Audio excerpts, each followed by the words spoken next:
Hello everyone, कैसे हैं आप सभी। तो जैसा कि हमें पता है कि सीटेट की एप्लीकेशन शुरू हो चुकी है और सीटेट की तैयारी का भी समय आ चुका है। तो आज से हम शुरू करेंगे इस चैनल पर सीटेट की तैयारी। आज मैं आपको बताऊंगा हिंदी वर्णमाला के बारे में सारी चीज़ें, यानी जो भी सवाल हिंदी वर्णमाला से आ सकता है वो सारा इस वीडियो में कवर हो जाएगा। तो आप बड़े ध्यान से इस वीडियो को देखिए। और अगर आप नए हैं चैनल पर तो मैं रिक्वेस्ट करता हूं चैनल को सब्सक्राइब जरूर कर ले। और अगर आप पुराने भी हैं चैनल पर तो भी मैं आपसे रिक्वेस्ट करता हूं कि इस चैनल को, इस वीडियो को ज़्यादा से ज़्यादा लोगों के साथ शेयर करें, क्योंकि जो मेहनत इस वीडियो को बनाने में लगती है तब मज़ा आता है जब इस पर ज़्यादा लाइक आए, ज़्यादा कमेंट आए, ज़्यादा शेयर हो, ज़्यादा सब्सक्राइबर हो। तो ये सब चीज़ें हमें भी अच्छी लगती हैं। तो चलिए शुरू करते हैं आज की वीडियो। हिंदी वर्णमाला के बारे में बहुत सारे डाउट हैं। अगर आप एक सर्च करते हैं कि हिंदी वर्णमाला में कितने वर्ण हैं, कितने अक्षर हैं, तो आपको अलग अलग वैरायटी के जवाब मिलते हैं। तो बड़ा कन्फ्यूज़न हो जाता है कि इनमें सही जवाब कौन सा है। तो मैं सब रिसर्च करके आज आपके सामने आया हूँ। ना मैं सिर्फ आपको समझाऊंगा, ध्यान से सुनना, मैं आपको समझाऊंगा ही नहीं, मैं आपको याद भी करवाऊंगा। मैं आपको मज़ेदार ट्रिक के साथ याद भी करवाऊंगा सारा, कि हिंदी वर्णमाला की इन चीज़ों को आप याद कैसे करें। क्योंकि दो तीन चीज़ों में बड़ी कन्फ्यूज़न होती है।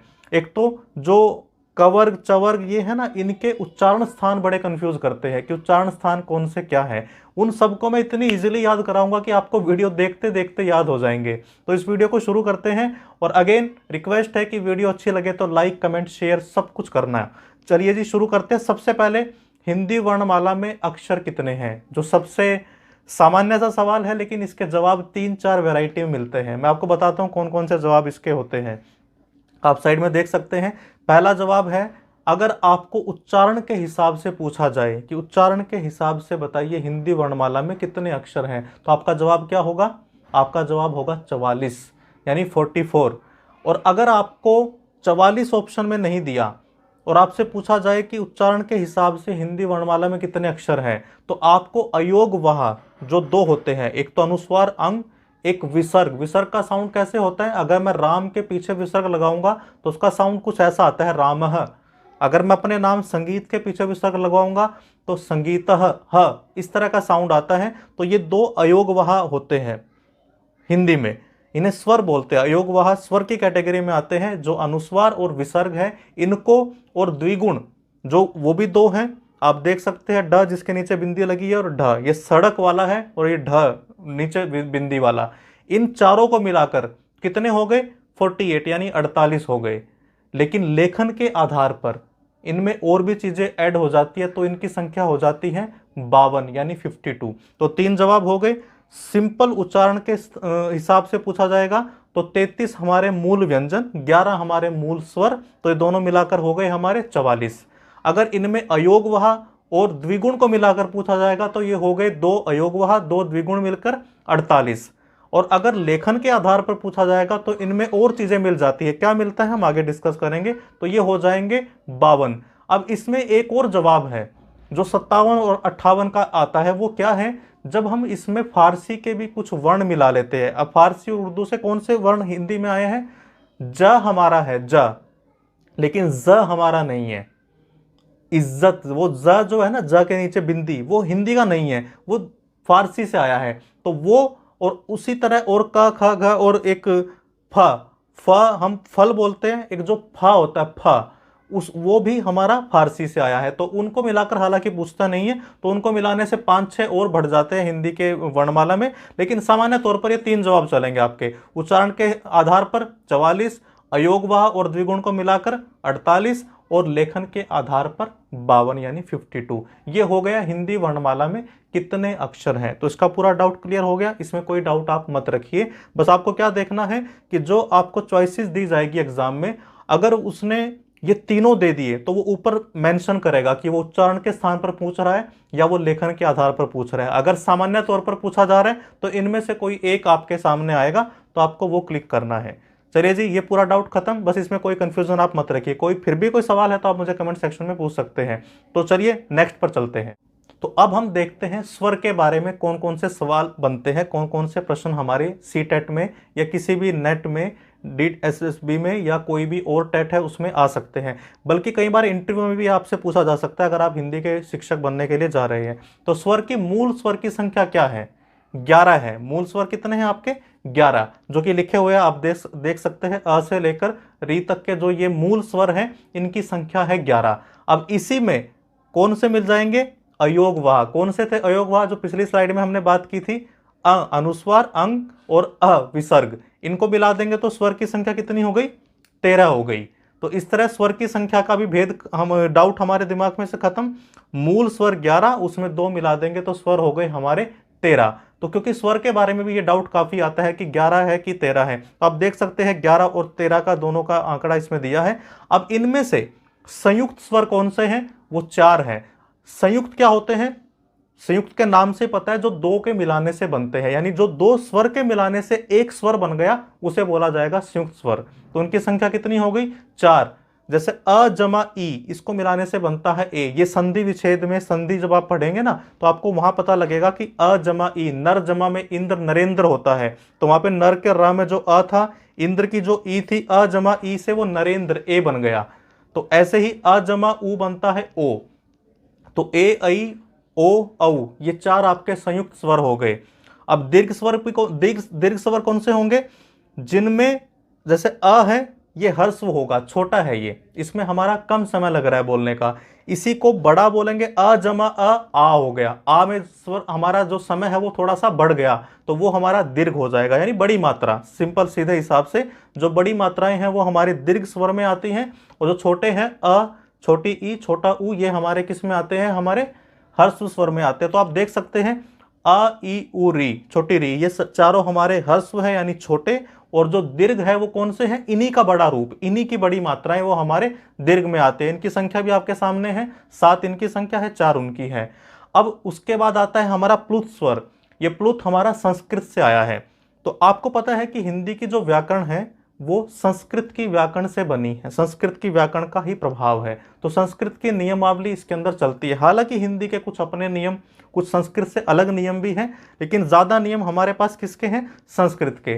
तो प्लुत स्वर का ज्यादा प्रयोग संस्कृत में होता है, लेकिन हिंदी में उदाहरण के लिए आपको, जैसे हम ओम का उच्चारण करते हैं, तो ओम, जो ये हमने थोड़ा सा बड़ी मात्रा से भी बड़ी मात्रा, सीधे शब्दों में छोटी मात्रा हर्स्व, बड़ी मात्रा दीर्घ, और उससे ही बड़ी मात्रा हमारी प्लुत स्वर में हो गई। तो ये स्वर के बारे में सारी डिटेल ये है, तो आप इसे नोट कर सकते हैं। आपको इसका पीडीएफ चाहिए तो मैं लिंक में अपने टेलीग्राम चैनल का आपको लिंक दूंगा डिस्क्रिप्शन में, आप उसे जरूर ज्वाइन कर दीजिए। जिस दिन भी वीडियो आती है उसके 1-2 दिन के बाद वहां पर मैं अपना पीडीएफ डाल दिया करूंगा, तो आप उसे भी जरूर ज्वाइन करें। तो ये सारे डाउट हमारे हो गए स्वर के बारे में। चलिए अब आगे चलते हैं। तो अब आता है हमारा व्यंजन। व्यंजन के बारे में अगर आपने समझ लिया तो पूरी वर्णमाला आपके दिमाग में बैठ जाएगी, और मैं आपको बहुत अच्छी ट्रिक से पूरा याद कराऊंगा। जो आपको दिख रहा है ना सारा, इनके जो उच्चारण स्थान है इनमें आज आपको कोई कंफ्यूजन नहीं रहने वाला, बिल्कुल आपको अच्छे से याद हो जाएंगे। तो सबसे पहले जो ये 25 है, इनको क्या बोलते हैं? आपने इस पे देख रहे हैं स्पर्श व्यंजन। स्पर्श व्यंजन कितने हैं? 25। तो स्पर्श व्यंजन जो 25 हैं, ये कौन से हैं? क वर्ग। अब वर्ग क्या है? क का परिवार। क के परिवार में 5 है, आप देख रहे हैं। उसके बाद जो सेम स्क्रीन आपको वहां दिख रही है, मुझे यहां दिख रही है, तो इसलिए मैं बार बार यहां देख रहा हूं। तो जो आपका क वर्ग है उसके 5 परिवार, च वर्ग के उसके 5 परिवार, 5 सदस्य उस परिवार के, च छ झ ट ठ ढ, ये सारे वर्ग, मतलब जिसका पहला अक्षर था उसको लिया और उसका परिवार बना दिया। क वर्ग क का परिवार है, च वर्ग च का, ट वर्ग त वर्ग और प वर्ग, ये सारे हमारे क्या हो गए? 5 हमारे स्पर्श व्यंजन हो गए। 5 गुना 5 कितनी संख्या हो गई इनकी? 25। तो इसमें तो कोई डाउट नहीं। अब सवाल आता है कि इनके उच्चारण स्थान को कैसे याद करें। देखिए, वैसे तो इनके उच्चारण स्थान के लिए संस्कृत में सूत्र दिए गए हैं। अगर आप में से कोई संस्कृत परंपरा का है तो उसे अच्छे से जानता है, लेकिन हमें हिंदी में उसके सूत्र याद करने की कोई आवश्यकता नहीं है। जैसे सूत्र क्या है, एग्जाम्पल दे देता हूं मैं आपको। जैसे कवर्ग है, अगर इसका उच्चारण स्थान याद करना है तो संस्कृत में इसके लिए सूत्र है अकुहु विसर्जनीय नाम कंठ है, कि इन सब का मैं उसका अभी आपको ज्यादा डिटेल में नहीं बता रहा हूं। इनको कंठ के उससे हम उच्चारण करते हैं, कंठ से उच्चारण इनका होता है। लेकिन अब इसको याद कैसे करें? सिंपल सादी भाषा में, बिना किसी सूत्र के। तो कवर्ग क से कंठ, सिंपल आप याद रखना। कवर्ग के जितने भी है, कवर्ग के 5 आपको याद हो गए परिवार के सदस्य, वो कहां से बोले जाएंगे? कंठ से बोले जाएंगे। अब उसके बाद दूसरा कौन सा दिख रहा है आपको? चवर्ग। चवर्ग तालु। अब इसको कैसे याद करना है? थोड़ा मजाकिया तरीके से याद करना है। और देखिए, जब हम याद करते हैं ना तो लॉजिकल होए बिना थोड़ा क्रिएटिव होकर हमें याद करना पड़ता है, ज़्यादा लॉजिक्स नहीं लगाने पड़ते, बस हमें याद करना है।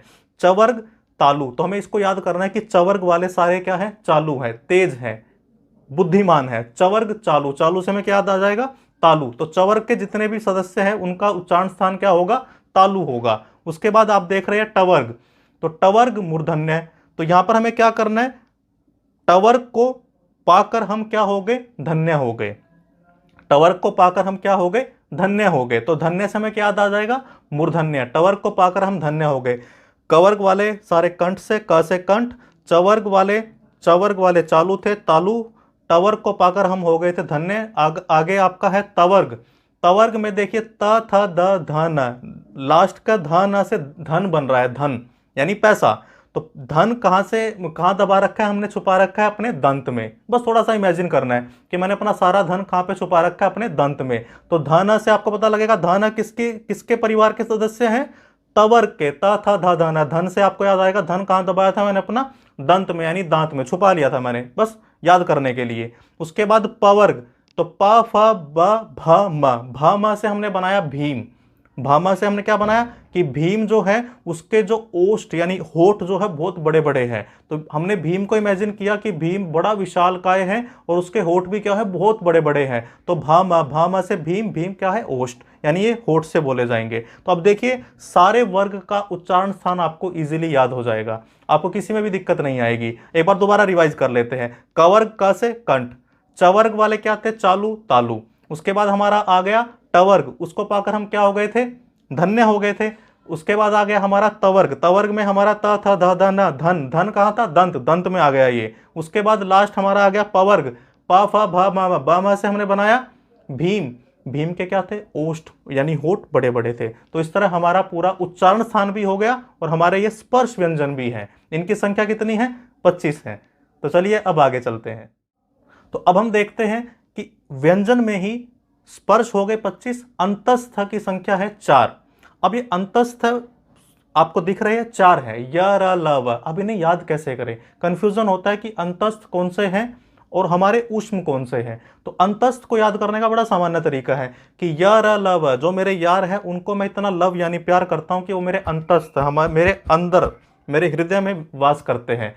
य र ल व अंतस्थ यानी यार, मैं अपने यारों को इतना लव यानी प्यार करता हूं कि वो मेरे अंतःकरण में है, मेरे हृदय में स्थित है, मेरे दिल में रहते हैं। तो अंतस्थ व्यंजन 4 थे, सामान्य तौर पर याद हो गए, यार लव, इनको अंतस्थ बोलते हैं। उसके बाद ऊष्म या संघर्षी व्यंजन कौन से हैं, तो ये श, श, स, ह।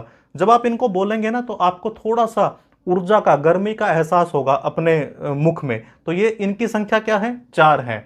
तो आप इनको बड़े सामान्य तरीके से याद कर सकते हैं। श, श, स, 4 ही है। ऊष्म या संघर्षी, 2 नाम है इसके, आपको ध्यान रखना है। कई बार पूछा जाता है संघर्षी, कई बार पूछा जाता है ऊष्म, तो दोनों आपको याद होने चाहिए। उसके बाद हमारे क्या है, संयुक्त व्यंजन। आप देख रहे हैं संयुक्त कितने हैं, 4 है। अब इन्हें संयुक्त क्यों कहा गया है, जैसे संयुक्त स्वर थे। संयुक्त स्वर कैसे थे, जो 2 से मिलकर बने थे। अ जमा ई से ए बना था, अ जमा उ से ओ बना था। वैसे ही संयुक्त व्यंजन है जो किससे बने हैं, 2 व्यंजनों से बने हैं। तो हमारा जैसे पहले क्ष, क्षत्रिय वाला, ये किससे बना है, क और श से बना है। त्र हमारा किससे बना है, त और र से बना है। ज्ञ हमारा किससे बना है, ज और य से बना है। श्र हमारा किससे बना है, श और र से बना है। तो जब 2 व्यंजनों से मिलके बने हैं तो ये हो गए हमारे संयुक्त व्यंजन। जब 2 स्वरों से मिलके बने थे तो वो थे हमारे संयुक्त स्वर। इनकी संख्या भी कितनी है, इनकी संख्या भी 4 है। उसके बाद द्विगुण, जो शुरू में आया था वर्णमाला की पहली स्लाइड में, याद कीजिए मैंने आपको बताया था कि 44 हमारे जो मूल हमारे वर्णमाला के अक्षर हैं उनमें अगर हम 2 मिला दे अयोगवा, जो कौन थे, अनुस्वार और विसर्ग, और 2 मिला दे द्विगुण, जो कि ये है सड़क वाला और ये ढ के नीचे बिंदी वाले, ये दोनों बिंदी वाले ये हमारे द्विगुण होते हैं। तो इनकी संख्या भी कितनी है, 2। सामान्य याद हो जाएंगे, द्विगुण 2 होते हैं हमारे बस। तो ये हमारा व्यंजन को लेकर यहां तक का है। इसमें कोई डाउट, मुझे नहीं लगता कोई डाउट आपको होगा इसमें। अगर है तो आप इस वीडियो को दोबारा देख सकते हैं। चलिए आगे चलते हैं। अब आप देख सकते हैं एक सवाल बनता है अल्प प्राण और महाप्राण। पहले समझते हैं कि अल्प प्राण और महाप्राण होते क्या है। आप ध्यान रखिए, अल्प प्राण, प्राण का मतलब क्या होता है, हमारी सांस। जिसको बोलने में कम सांस लगे वो होते हैं अल्प प्राण, और जिसको बोलने में ज्यादा सांस लगे, ज्यादा लंबा बोलना पड़े, वो होते हैं हमारे महाप्राण। अब इनको याद करने का बड़ा सामान्य तरीका है। आप देख सकते हैं मैंने अल्प प्राण को नीले कलर में लिखा है और जो महाप्राण है उसको रेड कलर में लिखा है। तो पहले अल्प प्राण को समझते हैं। आपको कुछ नहीं करना, शुरू करना है हर वर्ग के पहले सदस्य से। जैसे क पहला सदस्य है उससे शुरू करना है, वो अल्प प्राण है, फिर एक छोड़ के फिर अल्प प्राण है, फिर एक छोड़ के फिर अल्प प्राण है। तो इस तरह 1 3 5 एक एक छोड़ के क्या हो गए, अल्प प्राण हो गए, जो कि आपको सामान्य तौर पे दिख रहा है कि नीले कलर के जो 3 है ये अल्प प्राण है। कोई दिक्कत नहीं। बीच में कौन से बच गए, 2 बच गए, दूसरा और चौथे नंबर का। तो दूसरा और चौथे नंबर का हो गया हमारा महाप्राण। बस। तो यानी किसी भी वर्ग का पहला लिया, फिर एक छोड़ के उसका तीसरा लिया, फिर एक छोड़ के उसका पांचवा लिया, ये हमारे अल्प प्राण। और जो बीच में बच गए कौन से बचे, दूसरा बचा और चौथा बचा, ये हो गए हमारे महाप्राण। ये हमारे अल्प प्राण और महाप्राण की कैटेगरी में आते हैं। अब यहां से सवाल कैसे आएंगे, वो आपको पूछ लेंगे कि थ किस के अंतर्गत आता है, अल्प प्राण के महाप्राण। अब थ क्या है, थ आपका दूसरे नंबर का है, तो थ किसके अंदर आएगा, महाप्राण के अंदर। अगर पूछा जाए कि बताइए च किसके अंतर्गत आता है, तो च आपने देखा परिवार का पहला सदस्य है, 1 3 और 5 ये किसके अंदर आते हैं, अल्प प्राण के अंदर। और इसके साथ ही आपके यार अलावा जो आपके यार थे, जो अंतस्थ थे, अंदर रहते थे, देखिए याद हो गया आपको कि अंतस्थ में 4 आते हैं, यार अलावा, वो आपके अल्प प्राण होते हैं।